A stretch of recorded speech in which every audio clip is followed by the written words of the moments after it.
ভাই মেসিরে নিয়ে যে এই যে নোংরা নোংরা ট্রোল করতেছেন, নোংরা নোংরা পোস্ট করতেছেন, আচ্ছা আমার একটা কথা বলেন তো, মানে মেসির ফুটবলটা দেওয়ার কি বাকি আছে, কিংবা মেসি ফুটবল থেকে পাওয়ার কি বাকি আছে?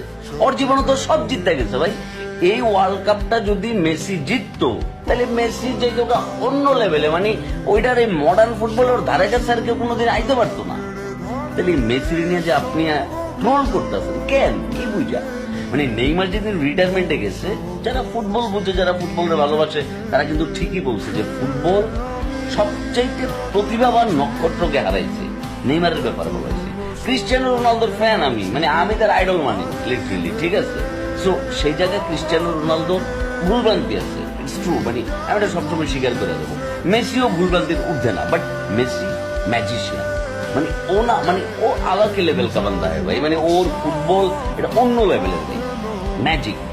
আমার রোনালদোরে ভালো লাগে, ও যথেষ্ট লেভেলের পরিশ্রমী, মানে একটা ম্যানলি ব্যাপার আছে রোনালদোর ভিতরে। বাট দেখেন লিওনেল মেসির নিয়ে না ও লোকে ট্রোল যায় না ভাই, ও লোকে ম্যাজিক শব্দটা যায়, লিওনেল মেসির লোকে ফুটবল শব্দটা যায়। এই লোকটা ফুটবলের সব কিছু দিচ্ছে।